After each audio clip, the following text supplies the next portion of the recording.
Time for another out-of-this-world story from our space. Today on our space, we learn that life doesn't end after infidelity. Or divorce, it very much begins. And eventually, the cheater just become another stranger on the street. Up first, we can't let the cheaters win. I still feel broken, used and worthless 8 months later. It has been 8 months since I, 29 male, got cheated on by my ex, 33 female. Despite me doing my best to build a family with her. 2 lovely boys. Basically, she cheated on me with multiple men. Some her exes, as I was away from home. Busy working and growing a business I had just started. I thought I was doing this for them. Just to provide for her and her kids. But on my absent days, she would go partying and sleeping around. While leaving the kids with her younger sister. At night sometimes. She would be gone for a whole weekend. And wouldn't respond to my calls. I'm a trusting person.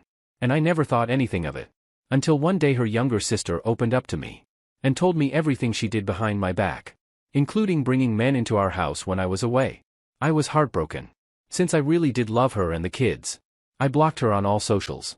And moved out and got another place. But still kept in touch with her sister. Who told me she was still on that carousel. Finally, a month ago. She tried to reach out, but I wasn't available.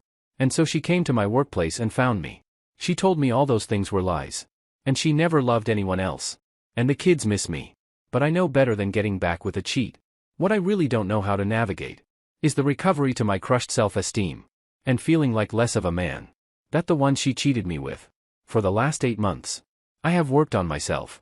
And the business I was sacrificing for is taking shape. And finances are improving. But there's always this broken feeling. That won't go away, and it's robbing me of my happiness. Meanwhile, she is still having the time of her life. Jumping from man to man. And here I am crushed like I meant nothing. The community comes to this person's side. Belf17 says first. I think it's time to cut contact. Including the sister. You don't need to know what she does with her life. Then the self-esteem problem. While the problem is because you're thinking. You weren't enough to make her be loyal. And in love with you, etc. But we aren't in a Disney movie. No matter how much you love someone. They won't change if they don't want to. You think you weren't enough. But enough for who? For a girl that cheated and slept around. Left her kids alone. Get drinks, doesn't care about everyone else, etc. Is this the person that determines your worth? But if you still struggle, I would suggest you to improve yourself. You already have a good company. But why not go to the gym? Get better clothes, improve your house, etc. And it's 50-50, it depends on the person. But why not go on a few dates and meet new people? The op replies, I think that makes sense. I guess letting myself tie my worth on her. Actually, I have been working out. And so far, I have found a great place with all new stuff. And I have a nice wardrobe. Meeting new people might take time. As I still have the bitter taste of infidelity in my head. CDB outside chimes in, she isn't thriving. She is surviving by playing damsel in distress. People like this get bored with stability.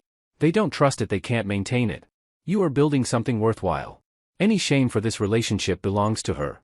Focus on defining your boundaries and values. That will help you recognize a worthy partner. Opie. I'm so sorry this happened to you. It's absolutely soul-crushing. What a witch. You're more than a man than those men ever could be. Opie. You are taking care of her and her kids. And treating your kids as your own. That's a noble and beautiful thing. I'm so sorry that was ripped away from you. Try to focus less on what she's doing. If she's jumping from guy to guy. She's not happy, she's literally so unhappy with herself. That she has to behave disgustingly. Instead, place that focus on you and try new things. Do things that bring out your confidence. Do things that make you feel good about yourself. Try to busy yourself with things that keep those thoughts from your mind. Focus on self-love with that. You realize how you deserve so much more than she could ever give. You slowly put yourself out there and see yourself as the catch that you are. If you could tell Op one thing, what would it be? Meanwhile, next up, cheaters aren't happy, they're miserable. Why do they get to be happy? In the end, we stayed loyal, committed, sacrificed here and there, worked on ourselves, on our flaws to be a better partner for them. But they still cheated. Regardless of all the time and resources we invested in the relationship. They gave up on us with no second thought. Now they are hopping from one relationship to another. With no remorse or regret. Meanwhile, here we are. Reeling in pain. And slowly picking up pieces of our hearts and dreams. Yet they are happy days, weeks. Months or years later they seem happy. And we are still stuck with the pain they caused us. And other people we loved. Kids and family.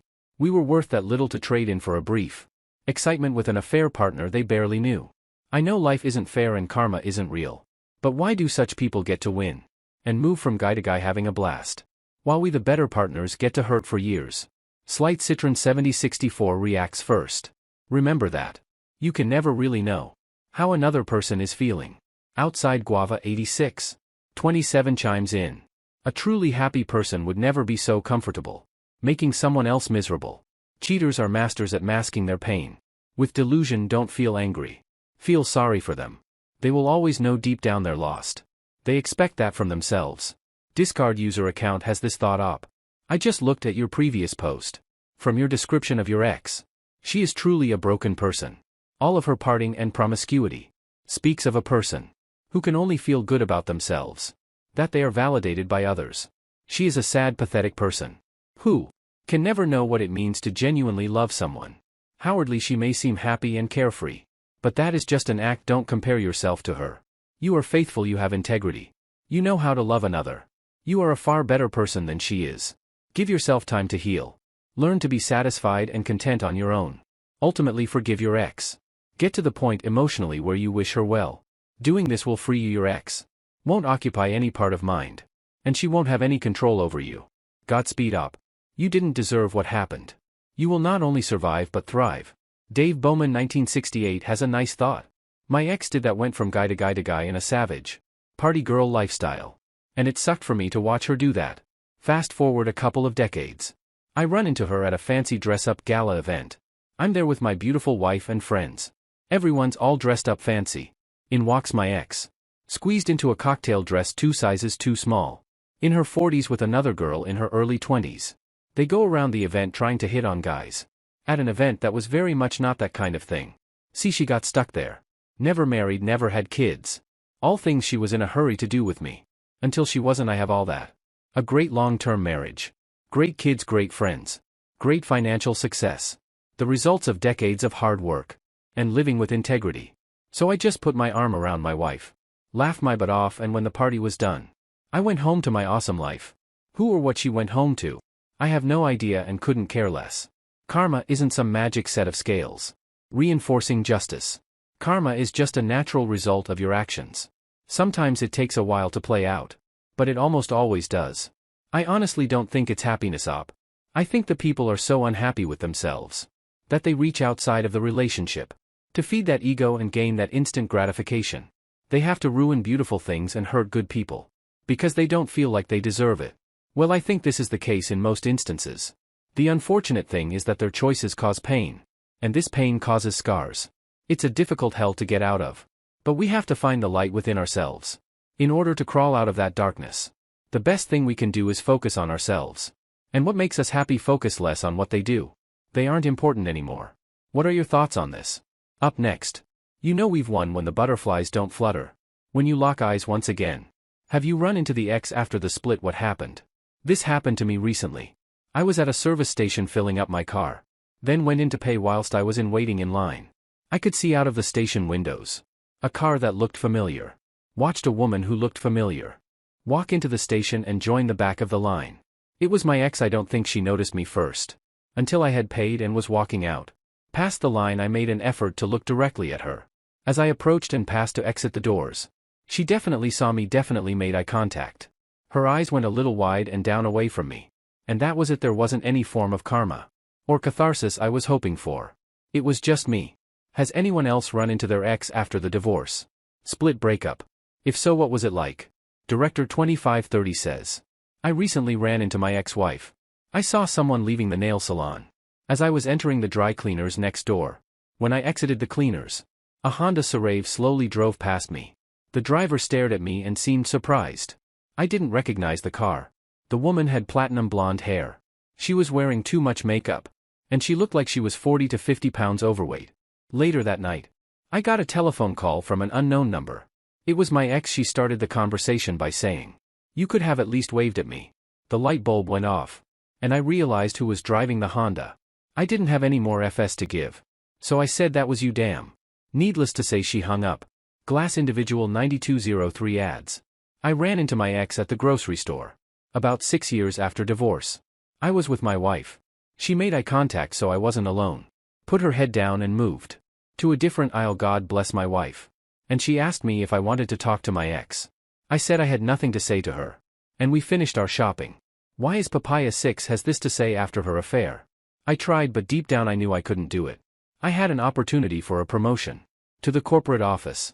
I informed her that I would be going alone. And divorce was coming. I moved. Came back to finalize the divorce. 3 years pass and I'm home visiting my parents. I decided to go grab something to eat. I thought I saw her but wasn't sure. I brush it off as being home, stirring up memories. As I'm pulling up to my parents' house, I see her pop out of a car. I pull into the driveway, get out and say sup. Walked into the house and closed the door. About 15 minutes later my mom says, "Why is X standing in my driveway? Go talk to her." No thanks. Finally my mom does. She is out there maybe 3 or 4 minutes. Comes back in and says, "Wow. You are still struggling with this. You really hate her." Nope. Don't hate her, but I don't like her either. I actually feel nothing if I'm being honest. Up until that point I thought I still care for her. But when I seen her there was just nothing. Mini Tanker Guy says, "Mine encounter was almost identical to yours. Late night, stopped to get gas. I was the only one there at the time. Was just getting my change back and returned to my car. And there she was at the door smiling at me. I just walked past her with no feeling other than haha. She was intentionally trying to get me to communicate with her, as she had parked right in front of my car. In a 12 pump station, just to let you know. You have reached the place you need to be. No feeling, just indifference. Your ex might as well just be a wooden post. On the side of the road, nothing to see. Nothing to worry about, my friend, you are free. I think it's a good sign. When you lock eyes and feel nothing. That's growth, that means something. You're not obligated to say anything to them. They're just another stranger at this point. Thoughts. And lastly, experiencing infidelity doesn't make you damaged goods. He shattered my world and destroyed my trust. My first husband raped me and emotionally abused me. It took me almost 10 years before I could finally name what he did to me. That's when I divorced him. That's the good part. A couple years later, when I married my soon-to-be ex, I thought I'd found my forever love. We made each other laugh, we raised our amazing son. He supported me in my writing career, and cheered when I sold the book or won an award. I supported him as he built up his own career. We were best friends in a team. Or so I thought. Then came Labor Day. I woke up early, insomnia is such fun. And was having coffee when I spotted his phone on the table. I can't tell you why I decided to check. But I did. What I found were 2 burner phone accounts. A second Reddit account with dick pics and cum tributes. Messages too from half a dozen sex workers. And more. Messages from dozens of casual hookups with men. To say I was stunned is an understatement. By the time he woke up I'd collected a few screenshots. But I was so shattered. I couldn't bring myself to confront him. The next day I searched his laptop. And discovered he'd spent tens of thousands of dollars on sex workers. He also kept a diary of his encounters. Going back 10 years. That evening I confronted him. He didn't deny anything though. When I asked how long he'd been unfaithful, he lied and said 3 years. Not 10. He also didn't seem at all sorry. That week was awful. My stomach hurt the entire time. My sleep meds were useless. Soon-to-be ex pretended I didn't exist until Friday, when he awkwardly said he never meant to hurt me. He was just trying to figure out his sexuality. Oh, and he'd be fine with an open marriage. Someone please give me a medal for not punching him in the face. There is no chance of reconciliation here. I trusted him absolutely. And in return he destroyed my life. Since that Friday I've had myself tested for CDs. Hired a lawyer and found an apartment. Soon-to-be ex continues to visit sex workers in gay hookup sites. He's pretended to be kind. But when I asked him when he'd stop loving me, he said he'd rather not answer outside mediation. Which leads me to conclude that he never loved me. He married me because he was broke. The sex was free. And I could provide him with a comfortable life. 31 years wasted on this F with 10 years on the first one. I know none of this is my fault. But it's really hard to believe I'm not damaged goods. Or no one will ever truly love me. Edie Tra has some supportive responses. AOP, my ex cheated on me with women. Men, trans women, etc. He also gave me GSHV2 from cheating. I also decided not to reconcile. And broke up with him on the spot. When I found out everything, I blocked him on everything. And went no contact immediately. I haven't seen him or spoken to him since. I posted the following as a comment on another post. And I want to share it here as well. I can't speak for everyone other than myself. But reconciliation was never even an option. I considered not for a second. Here's why. 1. I have no desire, interest in being my partner's mother, controller or investigator. I knew that in order to stay, I would have to change my entire approach to our relationship. I am not, and never was responsible for any grown man's choices. He is an adult and we are supposed to be equal partners. Staying would require me to invest my emotional and psychological energy into trying to predict my partner's actions. My partner that I no longer trust. My partner whose mind I cannot read. I have no interest in monitoring devices. Overthinking, feeling unsafe. I care too much for myself to put myself in a situation like this. I want a loving, trusting, honest, compassion and kind relationship. Staying would mean I'd have to settle for way less than I'm willing to put up with. 2. I also knew that I would hate him and want to punish him and treat him like crap. And honestly, that's not who I am as a person. I don't want to be in a relationship like that. Unlike him, I'm not abusive. I'm not willing to sacrifice my dignity and self-respect and my kind, loving heart just to stay in a now broken relationship. For what, to not be alone? That I'd rather be alone than in bad company. And he is bad effing company.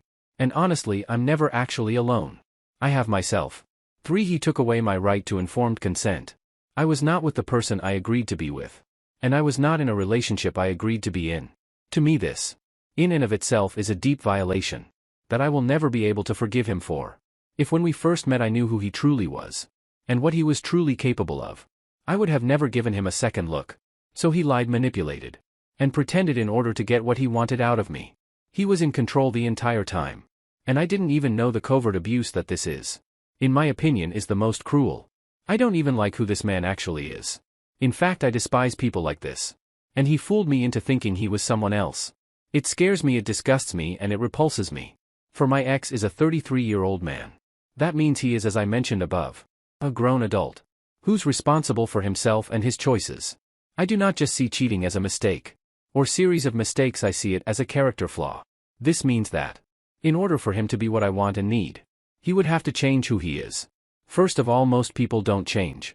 And those who do will say firsthand that it took a hell of a lot of work. Work that I knew my ex wouldn't be capable of doing. And even if he was, do you think I'm willing to wait around for this man to grow up? Willing to waste more of my time while he works on himself? No, he should have been in good working order when he met me as I was when I met him. I already made sure to enter that relationship as an adult who can take responsibility for herself, who can communicate, who knows who she is, who is able to treat a partner with kindness and respect. I expect the same in return. I don't want to date a project. I don't have effing time for that. And 5. He made a fool out of me. The disrespect and blatant disregard for me as a human being and my time, my love, my life is unforgivable. He exploited me. He treated me worse than my enemy ever could. He punished me and abused me and took advantage of me. And I didn't even know he was doing it. He did all of this under my nose, while I was content and feeling safe, and thinking I was with a good man who loved me. He was going off and violating me in our relationship. To me, this is so effing despicable. And it's an offense that I can't come back from. There's so much more, but this is the gist of it. I'll never ever regret leaving. In fact, it's one of the things in my life that I am most proud of myself. For it actually reinforced my confidence in myself in a way I hadn't experienced before. It also solidified the trust one have in myself to protect myself from harm, to have my own back, to take care of myself. Staying with him would have meant sacrificing these things. And I am simply not willing to do so. I wanted to share that with you in case it resonates.